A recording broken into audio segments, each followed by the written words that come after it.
Hello, I'm Larry Wilson. Welcome to the January 2007 broadcast. Thus far, we have covered the first 11 chapters of Revelation verse by verse. We have carefully studied the 7 churches, the 7 seals, the 7 trumpets, the 144,000, and the 2 witnesses. If you have watched all of these video segments, you know by now that the book of Revelation is not simple nor shallow, but you should also know that it can be understood. You know, the ways of God are profound, and there is nothing more wonderful and intricate than studying His Word. We have to give God's Word due diligence if we are going to understand anything about Him. So today we're beginning a new segment on the book of Revelation. I call this segment the 4 Beasts of Revelation. As this section unfolds, you will behold a compelling story.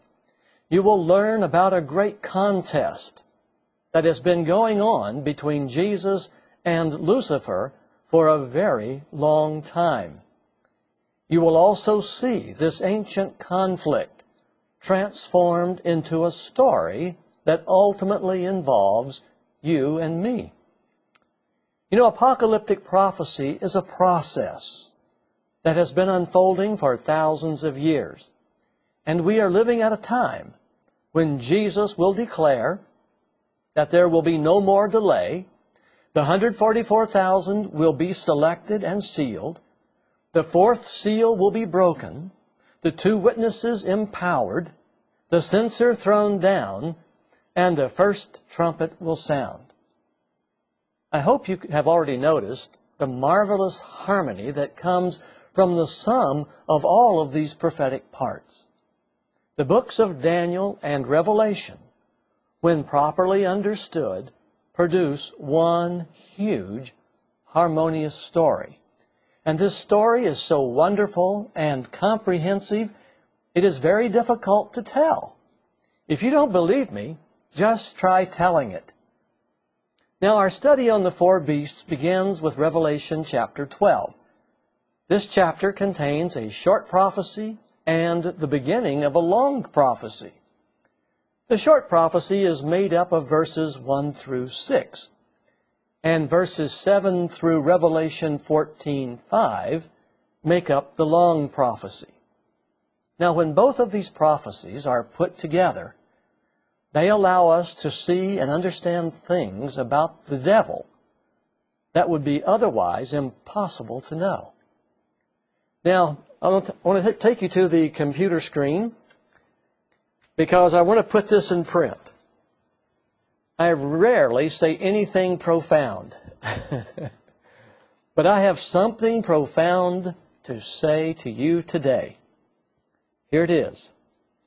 The origin, nature, and work of the devil is a complicated topic, and it is not often discussed by Christians because it's just too complicated. Here are 3 obstacles that make any investigation of the devil difficult. Number 1, we can't physically see the devil and his demons at work.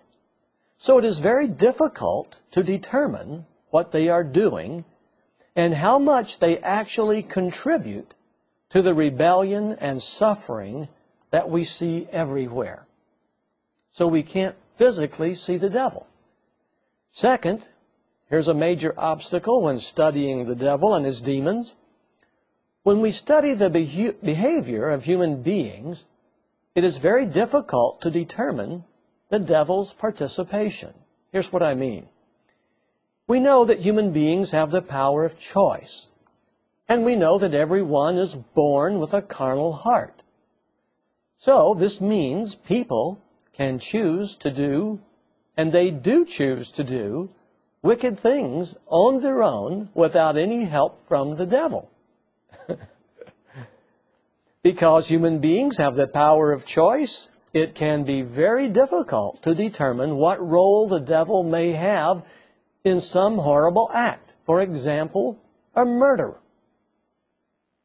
When it comes to a murder, we can ask this question. Did the devil manipulate the man to commit murder? Or did the man commit murder because he wanted to? Or we can ask, was the murder an irresistible combination of the devil and human being working together? Well, you should see that it's almost impossible to sort out such questions. The third obstacle in understanding the devil is this. Human beings are no match for the devil and his demons, either in strength or intelligence. Since the devil and his angels are hidden from eyesight, human beings would be an easy target except for one thing.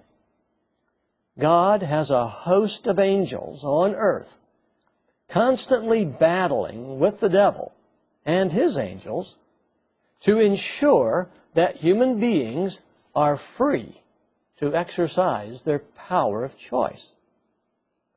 Make no mistake about this. The devil and his demons do not rest or sleep.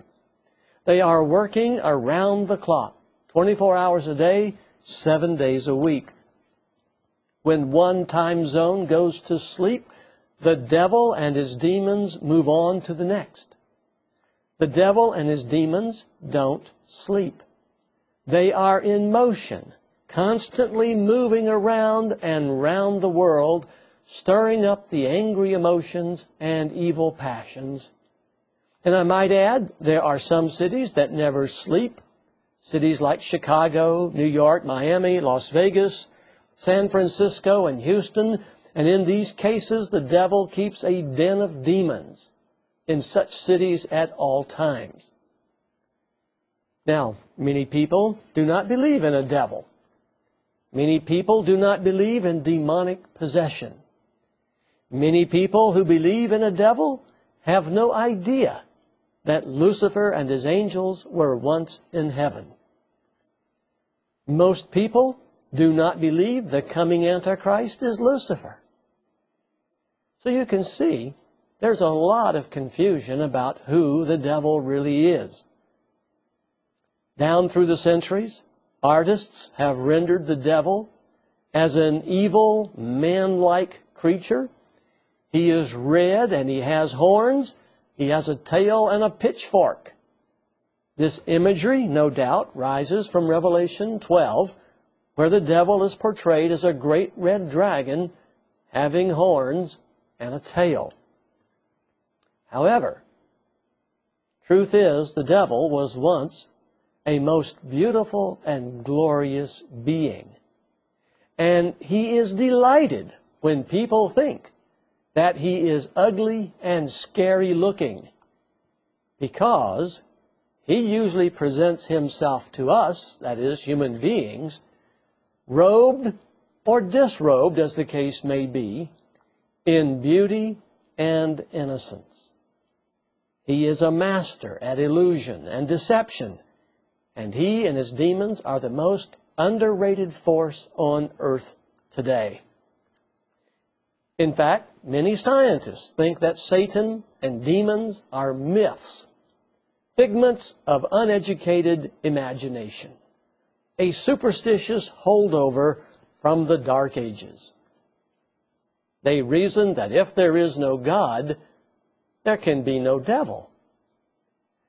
Look at their logic for a moment.